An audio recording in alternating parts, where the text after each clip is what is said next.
Welcome to the Astro Café for the week of June 1st through the 7th.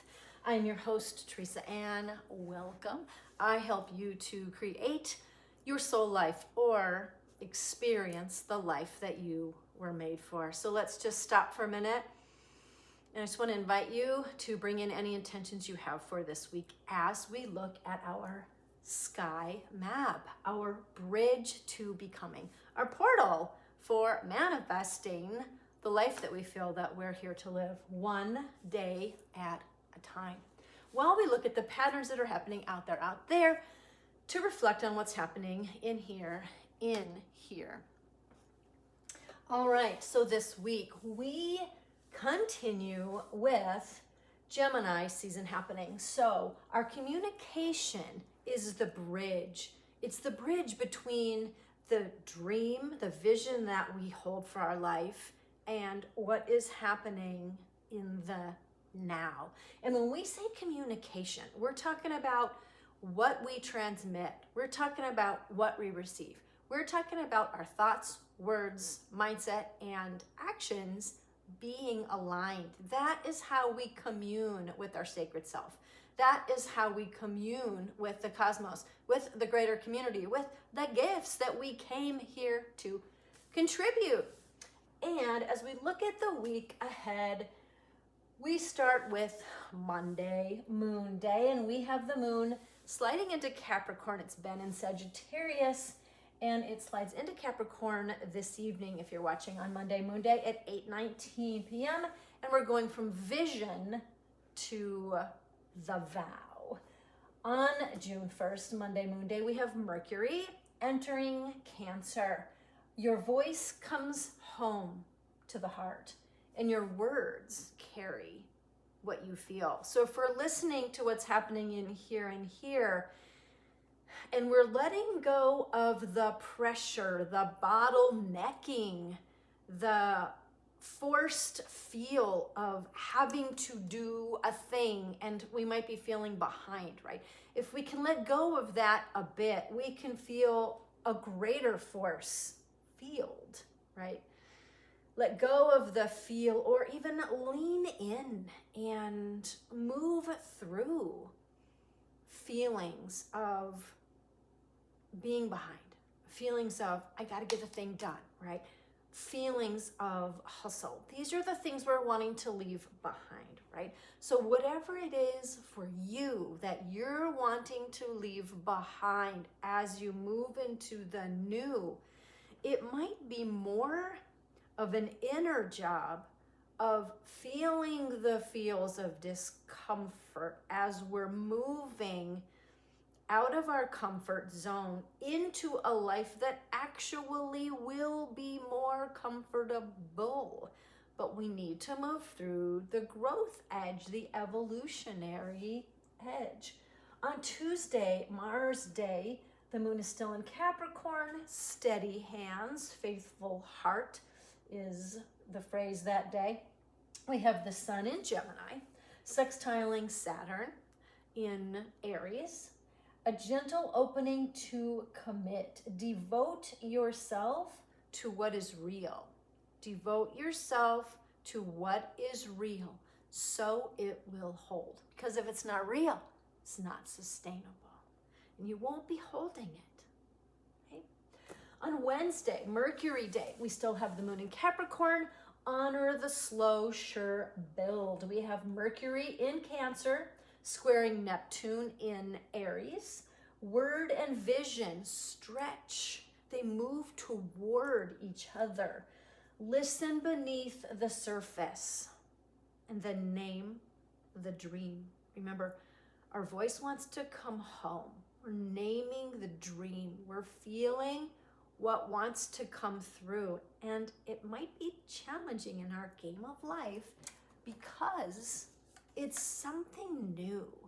It may be something familiar that we've known from old, or from when we had the wonder of a child, the curiosity and innocence of a child who naturally was connecting to our gifts, but somehow maybe that got dimmed, or we got put in a box, or whatever it is, right? So it might be something from old coming back, but we're really connecting to it showing up in a new way, a new visual, a new version.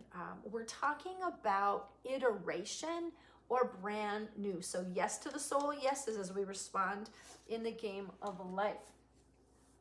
And stuff will continue to come up from that surface that we were working on last week. Thursday and the week prior. Thursday is Jupiter Day. Aquarius is where the moon is moving. We're going from Capricorn to Aquarius at 8:45 a.m. and we're moving from the build to the breakthrough. So we might have been feeling this pressure or this energy building. And some of us have been talking about how it even felt a bit bottlenecked, like there was energy there. I've heard a lot of astrologers be like, do the thing, this is the time. And there's pressure. And yet there was this beauty and this love and this volition, this purpose, this greater possibility that was more in alignment, that wanted to come through for so many of us. And when we were pushing and pushing, we really weren't showing up then in the frequencies to be able to have the lens, to be able to have the perception, to have our intuition and our other ways of sensing be able to give us the message or to be able to interpret the dream, right? So how are we being through this? Last week we were practicing equanimity in our inner system, right? Our soul operating system. So things have been building, and are we allowing the breakthrough? I have found it more important than trying to do the thing to play with and observe my nervous system and to simply spend time feeling it out and telling my nervous system it's okay, because we are moving through something new. Old systems are going away as we iterate into the new. On Friday, Venus Day, we have the moon in Aquarius, and we're opening to that new vision. Now, Juno has been retrograde now in 11 degrees, by the way, in Aquarius, and a sacred vow circles back for our review. Revisit what and who, including yourself, you are devoted to. On Saturday, Saturn Day, we have the moon moving from Aquarius into Pisces, and we're moving at 7:42 p.m., by the way, from the mind to the mystery.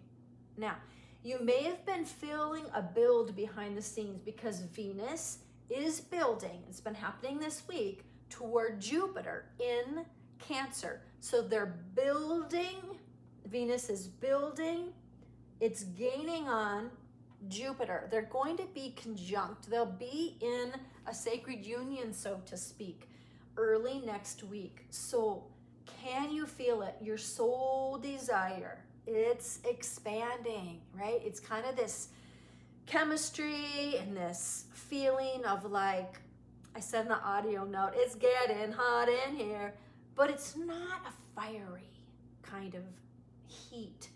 This is about beauty. This is about love. This is about what we hold dear and sacred. Our soul desire is expanding. And there's a softness here, almost a watery emotional feel, because Venus is building toward Jupiter in Cancer. What you love is growing larger than you can imagine. So this is a moment to feel something building that is larger than we can imagine. Larger, who knows in what way? Maybe it means that it would be helpful to expand our belief of the possibilities, or let our vision expand, right? Maybe it's about focusing our lens Maybe it's about becoming larger in our consciousness and expanding who we know ourselves to be, expanding our vision, letting some room come in to this life that we're building that's in alignment with the life we were made for, right? So as we look a little deeper into this bridge of becoming, this portal where we can kind of collapse time if we allow ourselves to not hold so tightly to the way we need to do things, looking at the clock, creating pressure, but instead letting go of any constructs that we've been holding or believing that could be limiting our experience, and allowing ourselves to grow in this way. Now, some helpers on the scene to help us look at the archetypes within ourselves, because each of the zodiac signs is on a spectrum. It's an archetypal spectrum, from fear and limit and lack and scarcity to higher ways of experiencing life, higher creative thinking skills, higher order thinking skills, right? Paradigm shifting, the super mind, allowing the gifts of your brain, your brilliance, to be tapped into so that you can access those gifts.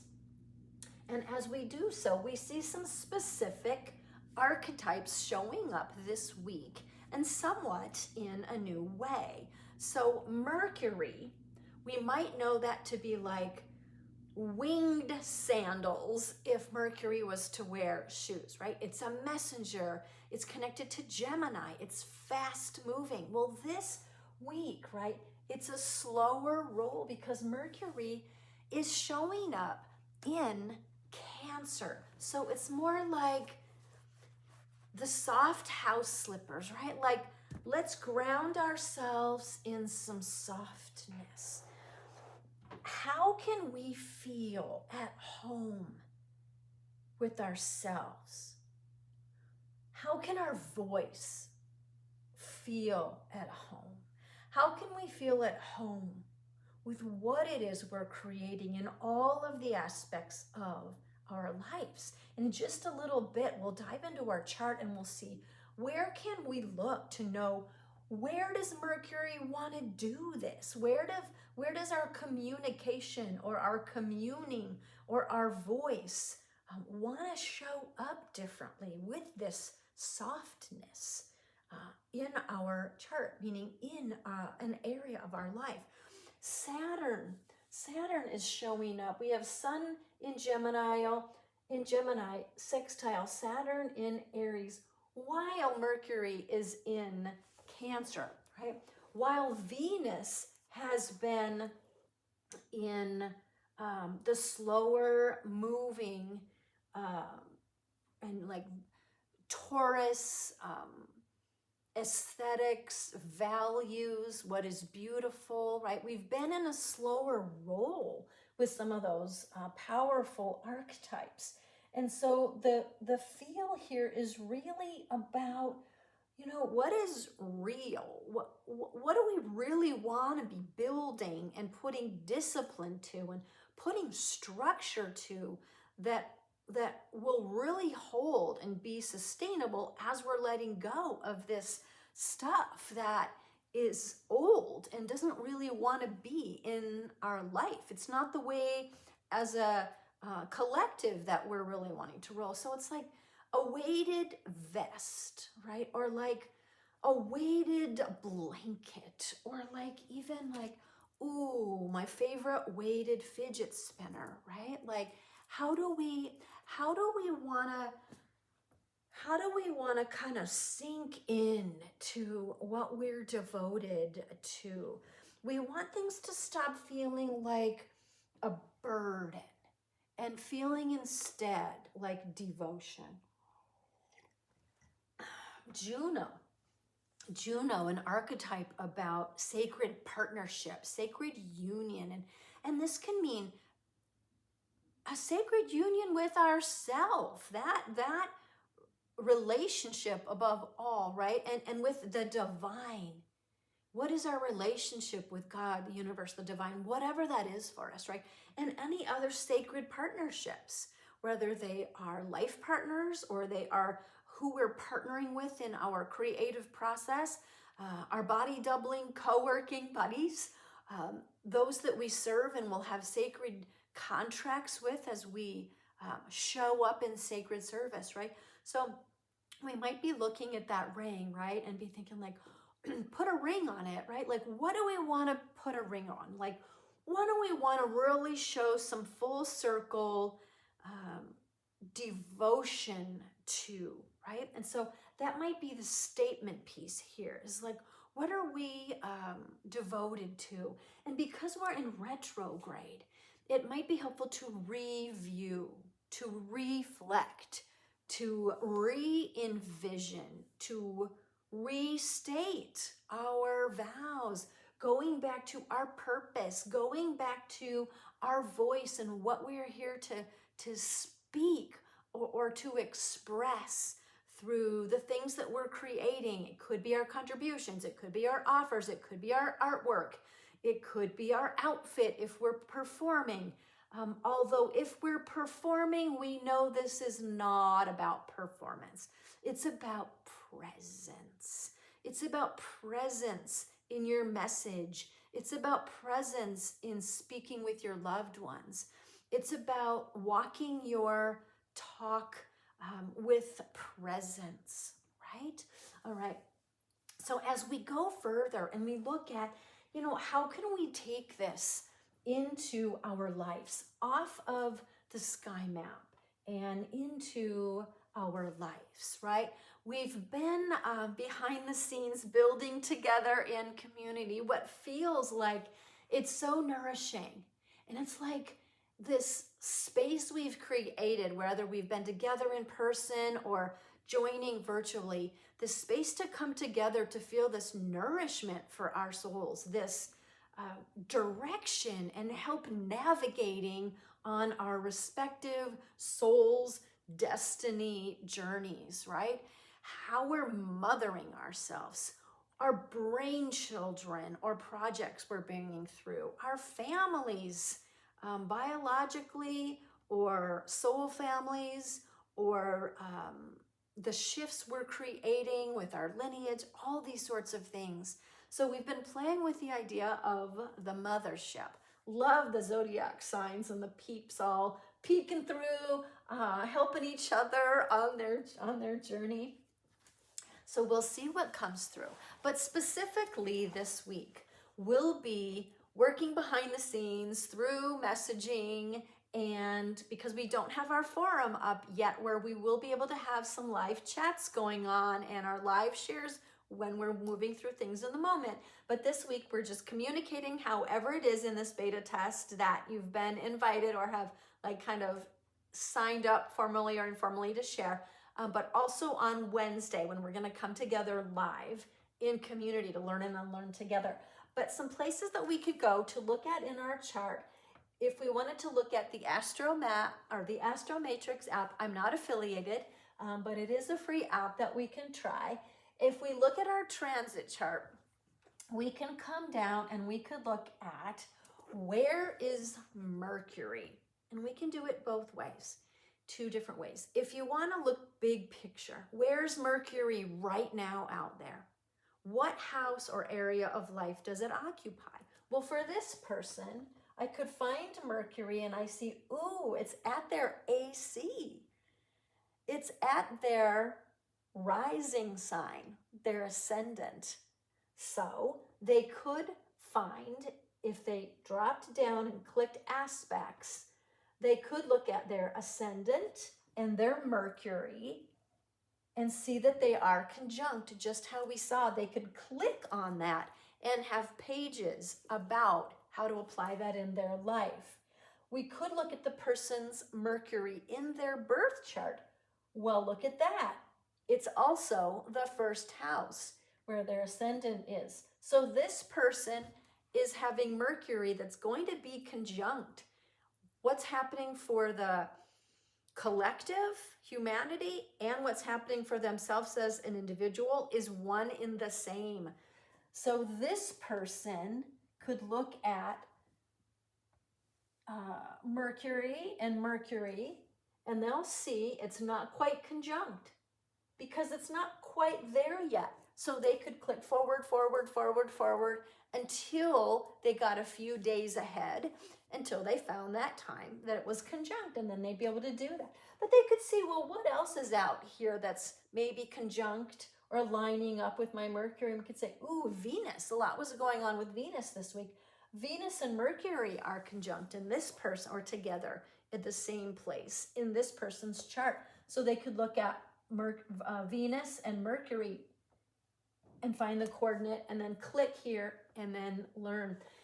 Somebody asked last week, well, what about this 0s? What about the 6? What that is it just means that there's 0 degrees like of separation. They're right on top of each other. And some astrologers like to say, within 3 degrees, you can see some numbers here, 6, 4, 4. Kind of really depends on, I think the more sensitive you are as a person, the number could go up and it could still have great impact. A lot of professional astrologers like to really look if it's at 0 degrees, 1, 2, or even within 3 degrees. So those are some ways that we could dip into the chart. Another thing that I think would be great for this week is to tap into our human design and look at our throat center. Our throat center, right? And sound happens through speaking. It happens through vibration, right? And energy gets manifest through our voice. This is one practice or lens that some people look at with human design. So you could look there at your throat center, and you could, all of these are called centers, and you could look to see, do you have any gates? And that would be the ones that are lit up or marked. This person has 3, 1, 2, 3 gates. And look here, this one connects to this other center. So they happen to have a channel here. This one is only the gate, not a channel. This one is a gate, not a whole channel. So we've got a gift here, a gift here, and a gift here. And kind of a superpower gift here as well with a complete channel. So this person could have 1, 2, 3, 4 different things that they could explore with their throat chakra, or their throat. They could look at throat chakra, and they could also look at their throat center in human design, because we have some correlations here, right? Now, another thing that they could do is whatever those numbers are, they could also look at their gene keys, because the gene keys would describe that same kind of information of gift, except in a little bit different style. It's a little more contemplative. I like to think of human design as this would be like the owner's manual of the bells and whistles of the gates or the gifts that you have, that your human body, your soul and your spirit or soul in your body or connected to your body has as the gifts, right? The magic always at its access. Your own magic in this life, or your medicine, right? What wants to come alive, what wants to find home in what it is that you're creating this week. In the Gene Keys way of looking at it, you would look at those same numbers and you'd open up the Gene Keys book.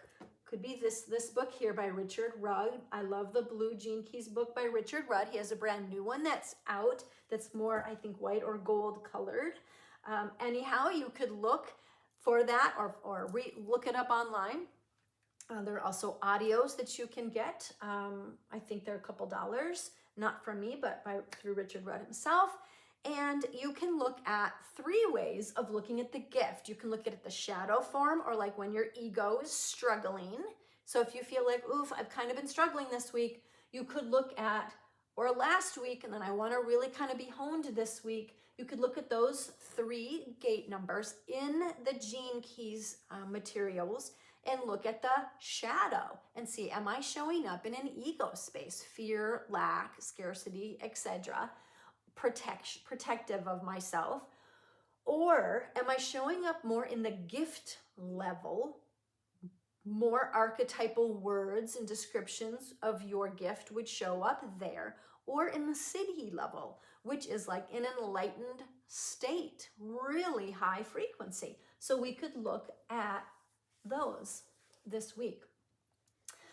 For those of you who like to use worksheets and things like that, I have a human design gate worksheet that you can use. I love to use these. I have these for all of my gates. And what I do is I take the stick figure here. I take the stick figure and I give it maybe a megaphone, or I give it a flag, or I give it a weighted vest, or I give it a hat, or I give it a red carpet, or I put a word bubble next to it and it says something, or maybe it's holding a banner. So you can decorate visuals of your stick person, make that you with the gifts, and give yourself an illustration, especially if you're a visual learner. You can come over to the Human Design Body Graph and color in and mark that gate that you're looking at. So if you were going to look at, if this person was going to explore these 3 gates that they have in the throat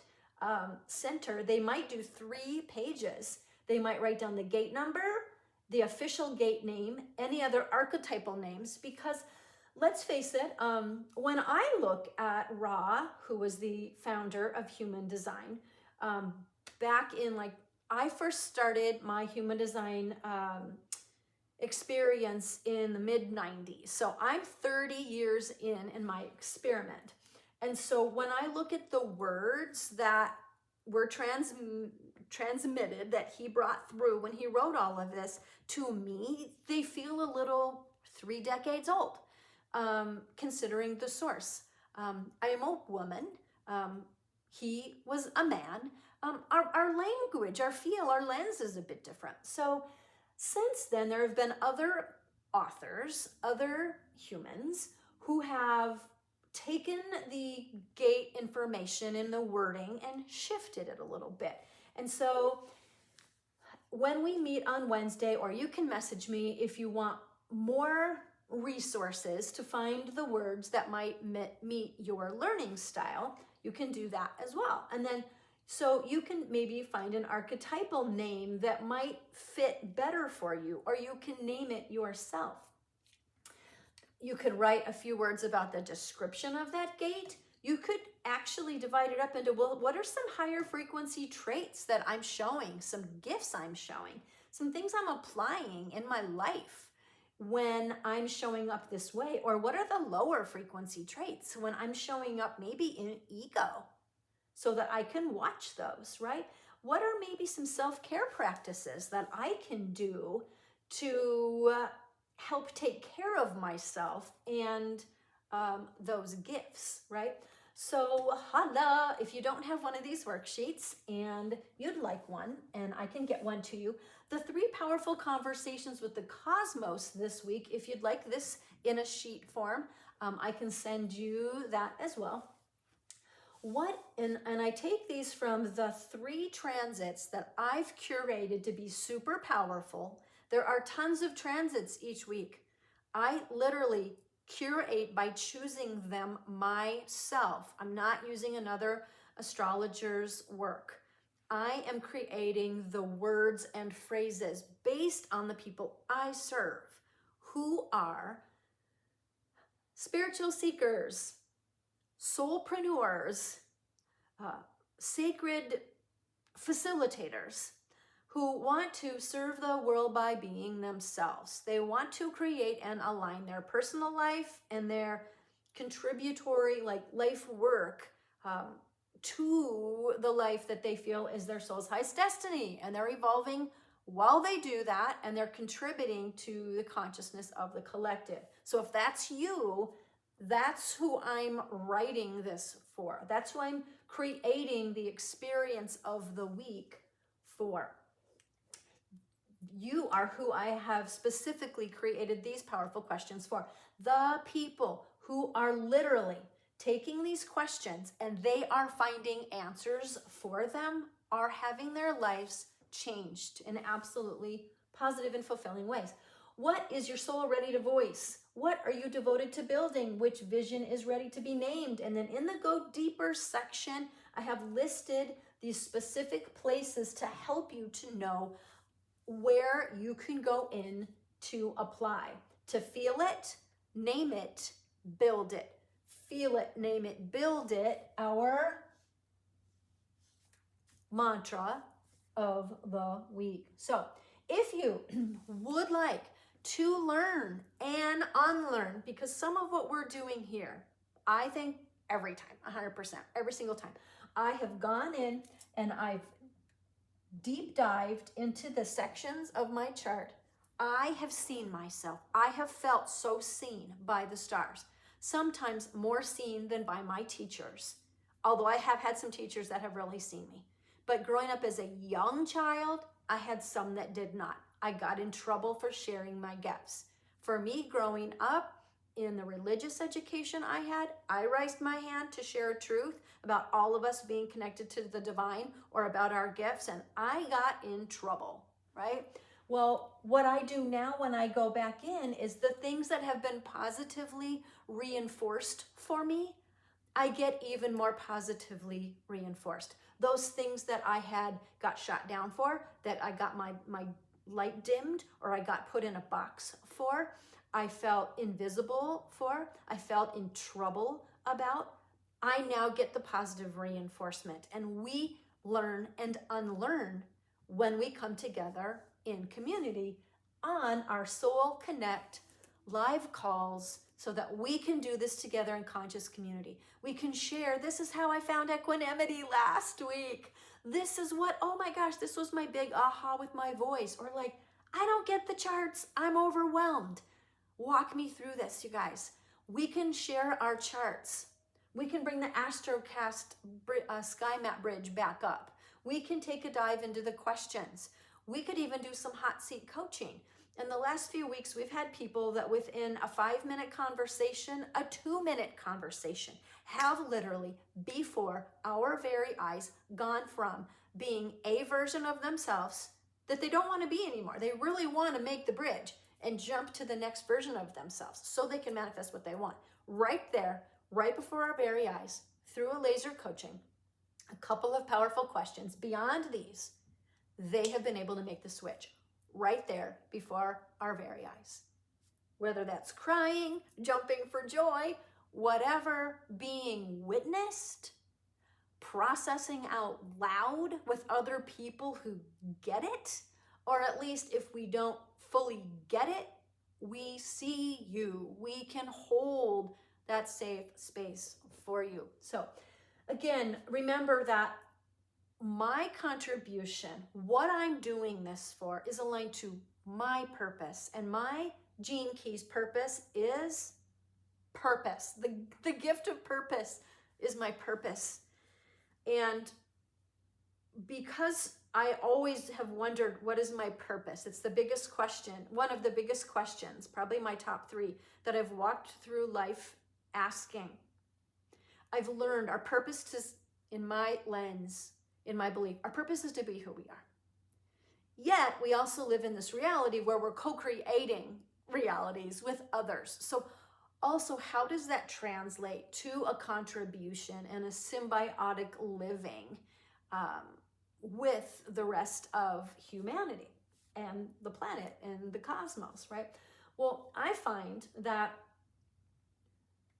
it's an evolutionary process, and our purpose kind of evolves, and it looks different as we evolve. So sometimes the bridge each week can help our life catch up with us, or help us catch up with our purpose as it is evolving. And I see us being on this continuous hero's journey where we go find the gold nuggets that help us break through to the next level, to the next level, to the next level. So in this game of life, we're constantly evolving and iterating. Unless we're choosing that we don't want a growth-oriented life, then we're probably not listening. to the Astro Café. We're probably not participating, right? These are people who are fully participating in their life consciously. So this week, if you want to help breaking through to your next levels of reality, of relationship with yourself and all of life, whatever that is for you, I hope that you'll join us on Wednesday for our Soul Connect live call. If you'd like me to throw your chart up on the shared screen or send any questions in ahead of time, you know where to do that. Just message me wherever you do such things. And if you cannot make it live on the call, but you'd like to send in something for us to question or ponder for you, please do so. All right, feel it, name it, build it this week. Lean into the softness, because I think that's where it's at.